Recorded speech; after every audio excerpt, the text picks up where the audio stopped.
And we're back at the beer festival in the Queen Elizabeth Hall. And I have with me Ken Lynch from Serious Brewing, Rochdale. So good afternoon, thanks for having me here. Local company. So, tell me, Ken, what inspired you to start brewing this particular style of beer, and what makes it unique? Well, I mean, I was a long-time drinker of real ale. I've frequented lots of sort of real ale pubs, and it just got more of an interest into it. I started home brewing, and it's a kind of slippery slope. Sometimes you end up doing something as a hobby, and then you look and think, well, maybe I could make a go of this as a business. And of course, when people asked me, when I said I was setting up a microbrewery, people said to me, "Are you serious?" And there came the name of the brewery through the people's response, and it was a love of beer, and I'm learning more about how the different ingredients go together to make so many different flavours of beer. I mean, if you've tried any of the beers here, not one tastes the same as any other. So if it's not a secret, how do you get the right flavour? Well, it's not a secret. There's plenty of information with the wonders of the internet and books and things like that. So there's 4 key ingredients. You've got the water, the malt, the hops, and the yeast. The process is a fairly straightforward process. You make a mash out of the malt, which is adding hot water to different varieties of malt. So you've got a base malt, which gives you mainly sugar, and we then use all kinds of different dark malts that have been roasted or treated in different ways to give us roasty flavours and darker coloured beers like stouts.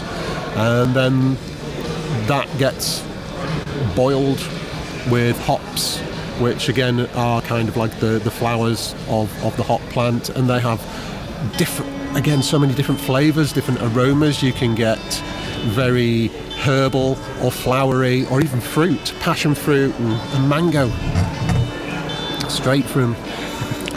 See, right, and so how does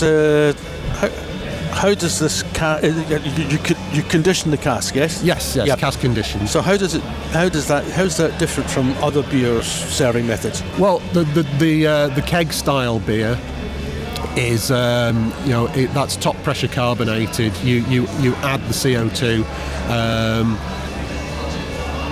Cask conditioned, you just allow a little bit of the yeast. And it naturally carbonates. It's from the yeast, so you get a gentler carbonation. You don't get a big fizz, and you can get some more complex flavours because you've allowed that beer to mature rather than using an industrial process to add your desired level of fizz to get it to the public. And I have learned today that the amount of fizz that goes into real ale is much lower than the normal normal beers. And is this the standard throughout the real ale industry? Yes, because they're not a pressure vessel. The casks so if you overpressure it, you get a nice beer shower. They burst, and so it is in the nature of the container that they are lower carbonation, lower levels of fizz. And whereabouts? So you brew in Rochdale. Do you only sell locally, or no? We sell quite far afield. We've had customers in Sheffield, in Liverpool, Freshfields, Southport Way. So we've often sell to small wholesalers who will then take it further afield.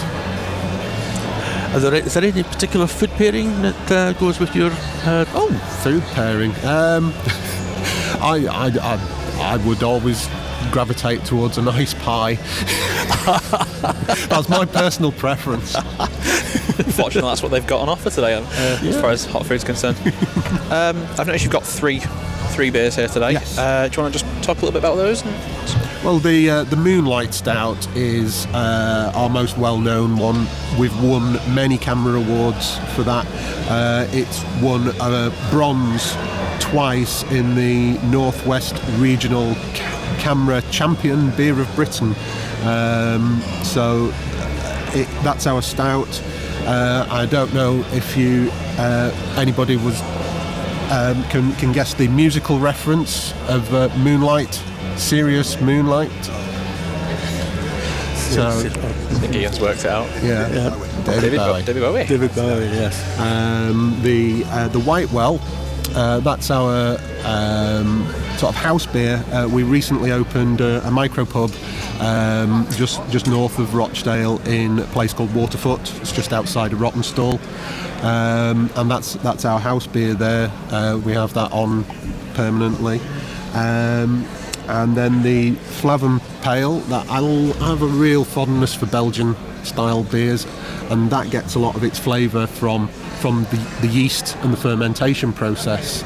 That the yeasts work differently and they produce different chemicals as they different flavour chemicals as it does its fermentation. So it's not just producing the alcohol, it's producing all these kind of floral and fruity and almost bubblegum flavours sometimes.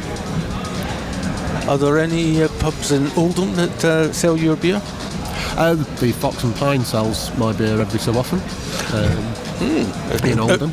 Every so often, but so not... Well, they have a lot of different breweries on. So... okay, and just out of pure curiosity, if someone was to go up to the bar and ask for one of your beers, are there different prices, or do you what price are they charging for your beer?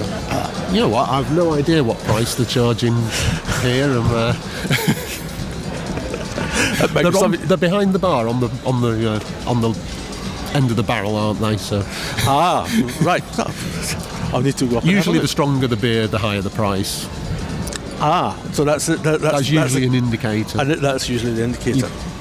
Okay, Ken, thank you very much. Thank you.